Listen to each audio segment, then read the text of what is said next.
Mabuhay! I am Just for Mayla Cuesta. This video will focus on understanding how our feelings and emotions play an important role in the way we make decisions. Emotions are a big part of who we are. They can guide us to do what is right, but sometimes they can also lead us to make mistakes. Through this discussion, we will explore different ideas that will help us understand the connection between our feelings, reason, and moral choices.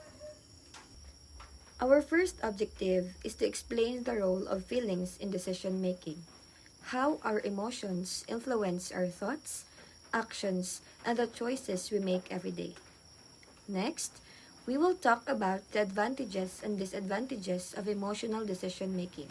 Here, we'll see that emotions can be both powerful and harmful, depending on how we manage them. We will also discuss the analogy of legal and moral statements, where we compare what is legally right versus what is morally right, showing how laws and morals can sometimes agree but also differ. Another objective is to understand moral statements as expressions of feelings, which means that our moral beliefs often reflect our emotions and values rather than just logic. We will also explain emotivism, a theory that says moral judgments are based mainly on emotions, not facts. Then, we'll move to managing feelings, which teaches us how to control and balance our emotion, especially when making important decisions. Next, we will discuss reason and will, focusing on how our logical thinking and determination work together to help us act wisely.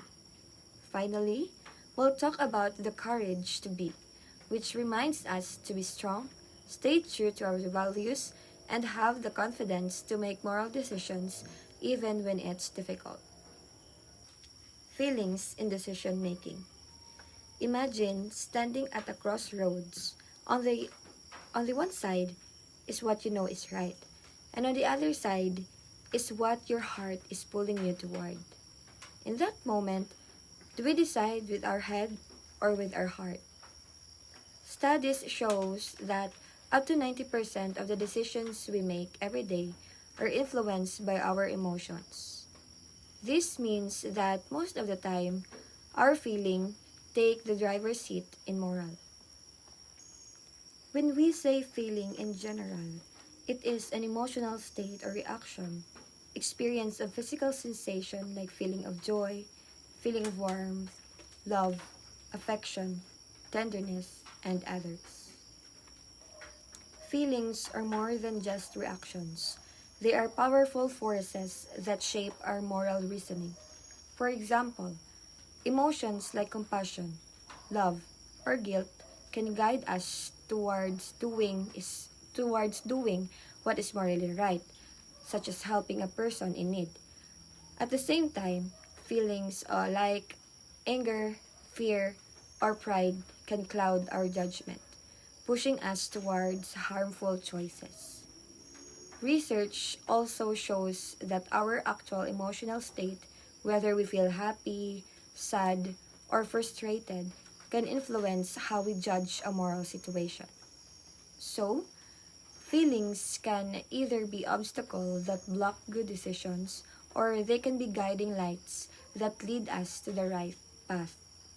In the end, feelings are not just background noise in decision making, they are central players. The challenge for us is to recognize when emotions are guiding us towards justice, kindness, and fairness, and when they are pulling us away. After all, moral decision making is not only about what we think is right, but also about what we feel is right. Thank you. So, bright afternoon everyone. My name is Jun Kirby R. Carbakel from BSHM 2A. So today I will be discussing about are there advantages of emotional decision making. So according to recent research, feelings or emotions have positive effects on decision making. So some are identified as follows. Number one is A totally emotional decision is very fast in comparison to a rational decision. So this is reactive and largely subconscious and can be useful when faced with immediate danger or in decisions of minimal significance. So, so emotions can help us with decisions. So emotions aren't just feelings. They're vital for making good choices by giving us extra information. So for example, choosing a job, you might logically look at salary and benefits, but your emotions tell you if the work environment feels right. So kung mangita ka obra, ang imo nga prioritize yun sina is ang salary kag ang benefits. But ang imo nga emotions ginasultian ka nga, hindi ko suitable sa amo na nga work environment or hindi ka da anang ano, so hindi ka da comfortable nga obra, so maga-doubt ka nga amo na, so don't settle for less. So, if you have other choices naman, go for it as long as you are comfortable and you are suitable for the environment, right? Next is the speed of the decision. So emotions help us make quick decisions, especially when there's danger or the choice isn't a big deal. So for example, in an emergency like fire, so you don't have time to think. So you react based on your fear to get to safety first. So kung may sunog, so just like what I said, so kung may sunog, wala ka na time para mag-think, wala ka na time para magtawag or maghulat sa bombero nga i-rescue ka. So fear mo nga mapatay ka or madatugan ka sa mga structures, siyempre mangita agid alagyan nga makagawa ka dayon to get to safety, right? Next is the emotions may provide a way for coding and compacting experience, enabling fast response selection. This may point to why expert gut level decisions have high accuracy rates. So experience. So emotions help us remember past events, which help us make quick and accurate decisions based on our gut feeling. For example, an experienced doctor. So, may isa siya ka patient.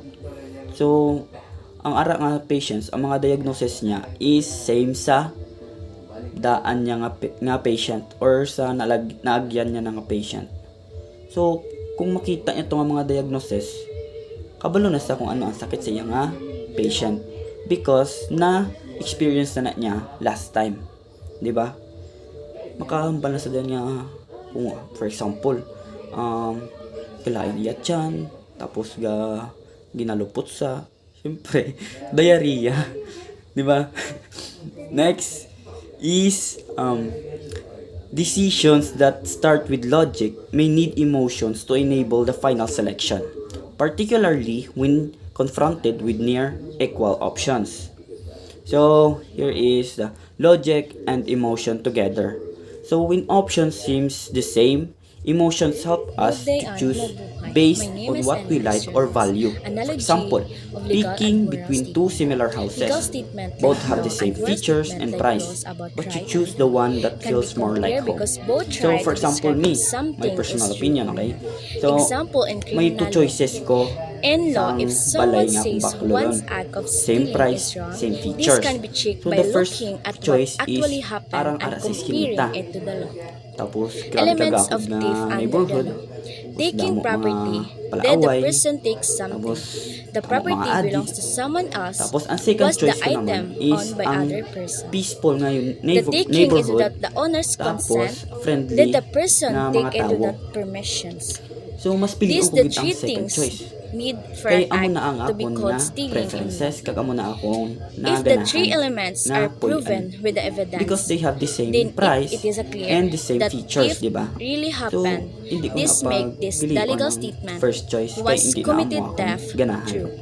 Or hindi na Application ang the amo moral ang place statement. nga A feel ko moral nga principle ho. like stealing is wrong Yes. can also be The explained in next the one same way. is Stealing emotions means often taking drives someone us else's in property without direction permissions. If conflicting the with act matches self-interest. this, So, then the moral statement is also conflicting with verified as a self-interest. true. So, emotions can Thank sometimes you. lead us to make decisions that are not the best for us. So, emotions can override rational thought, leading to impulsive or short-sighted choices. So, for example, eating junk food even though you know it's bad for you because it tastes good in the moment.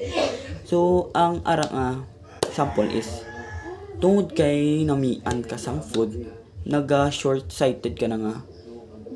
Sige, makahon ka po. Pako kay nami gid saya. Pero wala mo gina-think ahead nga or in the future nga makasakit na sa imo kung magsagi ka kaon sa junk food.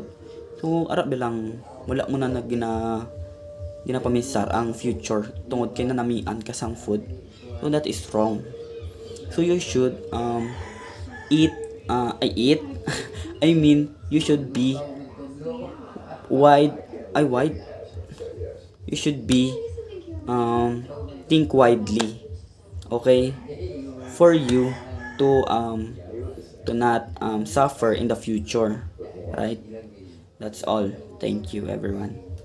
Good afternoon, everyone. My name is Rex D. Goles Jr., and I will report my topic. Emotional decision making can also come with a number of negatives.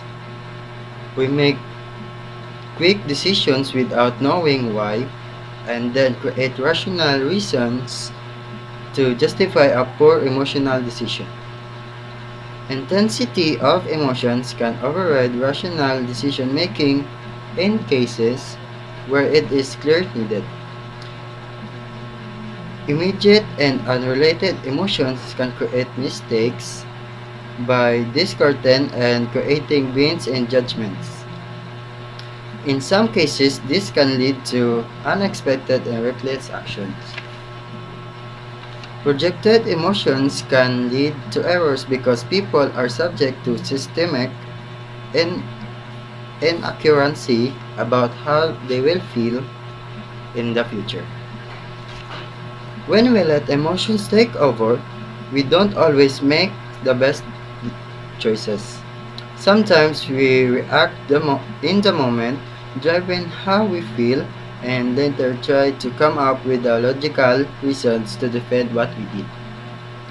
Strong emotions can cloud our thinking, and even feelings that have nothing to do with the situation can mess our judgment, leading to mistakes our impulsive actions. We also misjudge how we'll feel later on, which can cause us to make decisions we might regret. Thank you.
Bright greetings and mabuhay everyone. My name is April Rose Picoyoka from Bshm 2 Alpha, and the assigned topic for me is all about the fundamental questions whether moral statements like lying is bad or kindness is good.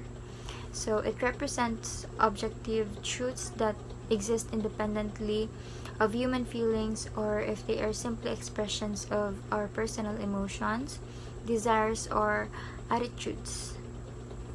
So first is the objective truths would mean that moral values are universal, discoverable, and hold true for everyone, regardless of their personal beliefs or cultural background.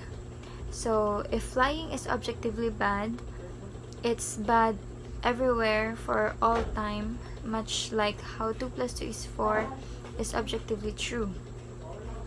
Expressions of feelings, on the other hand, suggest that when we make a moral judgment, we're not describing a fact about the world, but rather articulating our own internal state.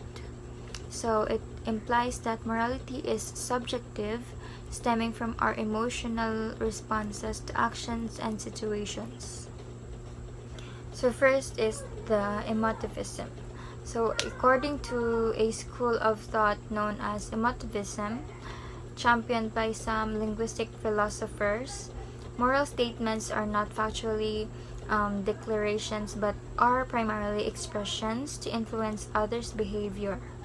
So therefore, saying stealing is wrong is not stating a verifiable fact, but rather expressing disapproval. So the linguistic philosophers analyze how language functions. Emotivists argue that the purpose of moral language isn't to give or to convey information that can be true or false, but perform other roles.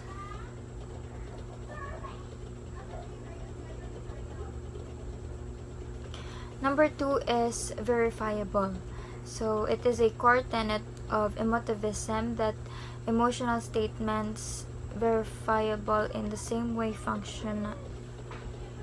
So the second one is the verifiability. A core tenet of emotivism is that emotional statements, including moral judgment, are not verifiable in the same way factual statements are. Factual claims can be proven true or false through evidence, while emotional expressions cannot. So verifiability refers to the ability to check or to prove statement is true or false. So using empirical evidence or logical reasoning, consider a factual statement like Pedro stole my car. This statement is verifiable. We can gather evidence such as witness testimonies, security camera footage, or forensic analysis to confirm or deny its truth. It refers to an event or in the objective world. Good afternoon, everyone. I am Maria Antoinette Chanel C.S. Tasha, and now I will discussing about emotivism. What is emotivism? Emotivism is the view that moral judgment do not function as a statement of fact, but rather as expressions of the speaker's or writer's feelings. It says that the moral judgment are not facts, but they are expression of our feelings. For example, when we say you acted wrongly in stealing that money, we are not expressing any fact beyond that stated by you stole that money. It is, however, as if we had stated the fact with a special tone of abhorrence for it saying that something is wrong. We are expressing our feelings of disapproval or negative feelings toward the act. Emotivism was explained by A.G. Ayer in Language, Through and Logic in 1933 and developed by Charles Stevenson in Ethics and Language in 1945. They said that ethical statements are like statements of taste, such as I like this or I don't like that, because they express emotions. They cannot be proven true or false. It is why moral disagreements are like disagreements about taste. There is even a Latin phrase of this, de gustibus non disputandum est, which means one cannot argue with one's taste or emotion. In short, Motivism sees moral judgment as expressions of emotion, not a statement of fact. When we say something is wrong, we are expressing feelings, not describing reality. It may be said that an analogy between legal and moral statement may be made to show that moral statements may be treated like a factual statement. In criminal law, the allegation that one's act of stealing is wrong may be established by evaluating the act in the light of the elements of the crime of stealing under the law. For instance, the law provides that stealing is taking the property of another without the latter's consent. So, if there is an evidence that one has taken a property, the property belongs to someone else, that the taking is without consent, then it can be decided that the crime is theft is committed. In other words, the statement has been verified. What would prevent one in applying the same procedure in establishing the truth or falsehood of moral statement? For instance, the moral principle or rule is stealing is wrong. That is explained by moral or ethics teachers that the statement is meant to be referring to an act of taking someone else's property without the owner's consent. May not someone's act of stealing be verified by finding out if the actor has indeed taken someone else's property without the latter's consent, and that, therefore, one's act may be judged as wrong. The emotivist will still argue that such argument only proves that a certain individual can act has a characteristics that can be described as stealing. It does not make the statement stealing is wrong as a factual statement, which is correct, since all maxims or rules are non-factual and only the particular instances evaluated on the basis of these rules would be considered as factual. So in short, ang legal kag moral nga statement, hindi ni sila magkalayuay. Ang isa ka moral na statement pwede ni maging legal na statement kung ang moral na statement may ara sang ebidensya. For example, nakita ko ang isa ka tawo nangawat. Sa legal nga term, sala na ang iyaging obra kag punishable na siya by law. And sa moral na statement, base sa ako na emosyon, magahambal ko nga nangawat kahaw sala bala ina. Quote, ang moral ko na statement or ang ako na nga emosyon. Naging legal na nga statement kay tungod may ebidensya ko or nakita ko siya. Kaso, para sa mga emotivist, isa lang na Japon ka moral na statement ang akon kag hindi na sa isa ka legal nga statement kay para sa ila nabilong lang na sa emosyon ang akon naging hambal. Managing feelings. Aristotle wrote, anyone can get angry.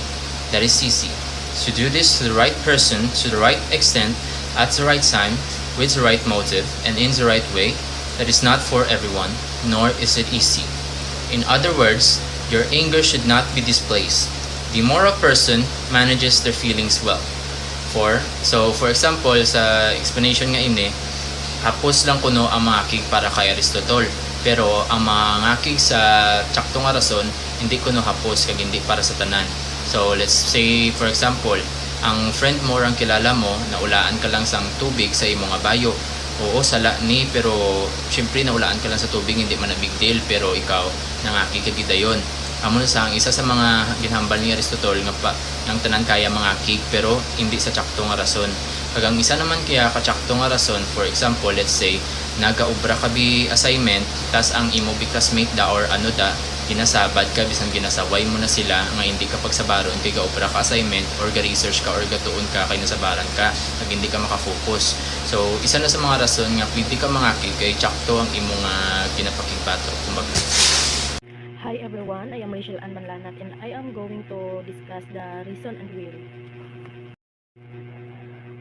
Reason, the intellect that conducts research, gathers facts, and uses logic to arrive at a truthful and accurate proposition. So, ang reason daw means using your mind to think carefully, study, and understand things. It helps you to find the truth by gathering facts, analyzing them, and making logical conclusions.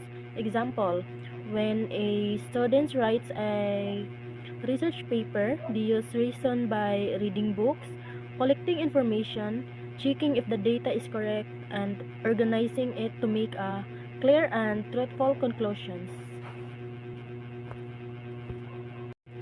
Second is the will. Will is the faculty of the mind that makes a decisive conclusion or decision based on what the intellect proposes. So, will means the part of our mind that helps you decide or choose what to do after your reason or intellect has thought about it.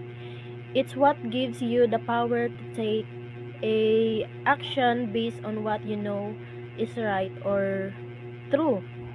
For example, after a student studies hard using the reason and knows that passing requires focus, we will help them decide to avoid distractions and keep studying. Next is the decision making. Decision making is an activity of the will that can be developed by giving individuals such as children opportunities to make decisions. So, ang decision making is when a person uses their will to choose what to do among different options. It can be improved when people, especially children, are allowed to make their own choices. This help them learn to think about what is right or best before acting. For example, if a child is allowed to choose between studying first or playing first, if they choose studying first, they are practicing decision making. Last is the banking education. Banking education, it is a teaching method that does not promote the development of the will because it discourages students from thinking and reflecting on their own.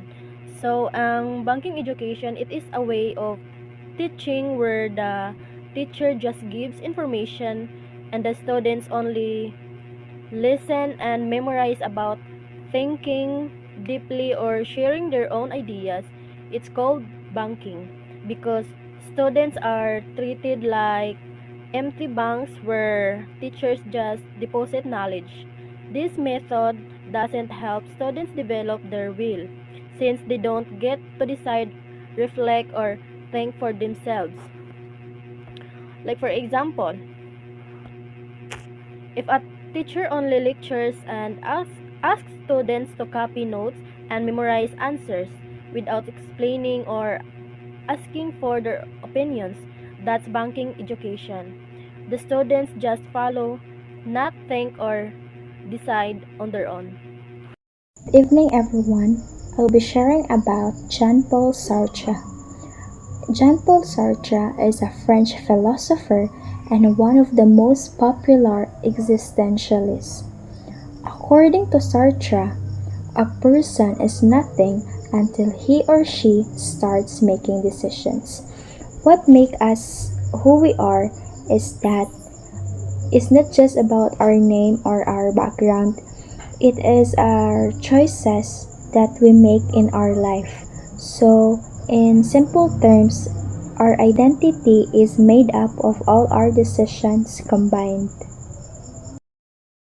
Also said that as a culture mature, it shows through the development of moral strength or willpower.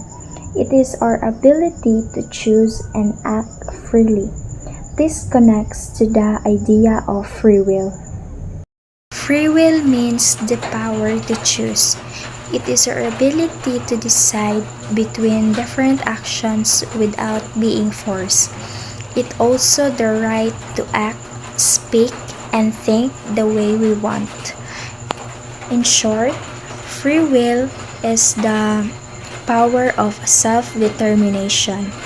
When our will is free, we experience through freedom. Bright afternoon, everyone. My name is Jennifer Cañete. Hornado's view on free will and freedom, 1972. Freedom is a multiple dimensional power. Freedom is a kind of power, energy, or strength. People are freely on the degrees that they are strong in different aspects of life. Degrees of freedom. First, physical freedom depends on physical strength and health. Physical freedom refers to the ability to move, act, and perform tasks independently. It depends on person's physical strength, mobility, and overall health. Second, economical or material freedom depends on financial stability or economical strength. Economic or material freedom is ability to meet one's needs and make choices without financial hardship. It depends on financial stability, income, and access to resources.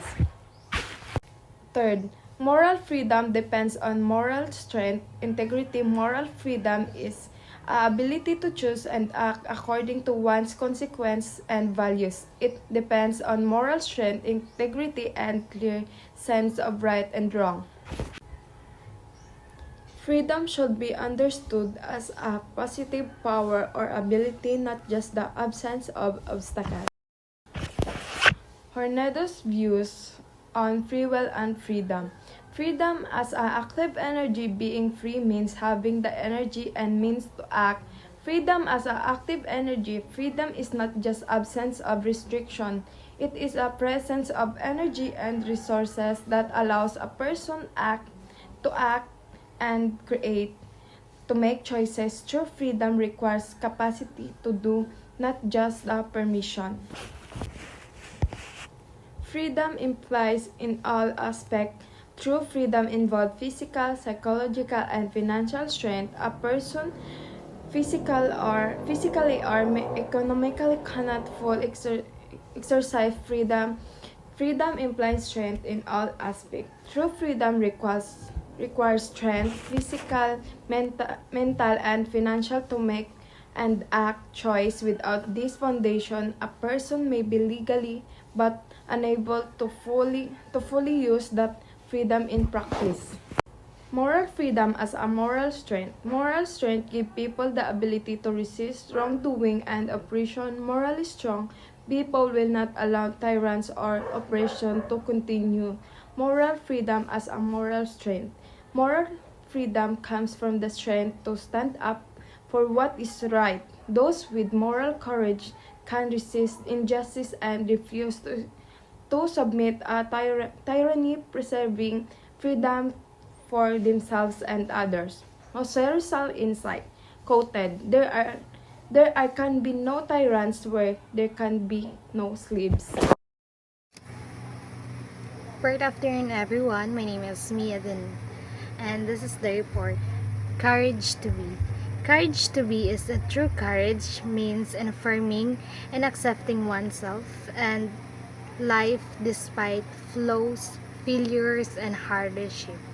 Philosopher Paul Tillich defined courage as the affirmation of being in spite of non-being, meaning to live, keep going despite fear, pain, or despair. Courage is not about obedience of failure, but the strength to raise every time we fall. It involves continue to affirming life in other, even amid ignorance, suffering, and imperfection. In the end, courage allows us to see the world and as still beautiful despite the struggle of brokenness. Courage to be means is the passage of teachers and courage about accepting life and yourself even when the things are difficult. It is not about being fearless and perfect, or it is about continue to move forward despite pain, mistake, or weakness. Paul Tillich ideas the information of being spite or non-being means choosing to live and find meaning even when the life feels empty and hopeless. Courage to be as a show up when a people to keep trying after and failure, believe in goodness despite suffering, or find beautiful in a world full of problems. In the short, true courage is living in a hope and determination even everything seems go to wrong. That's all. Thank you.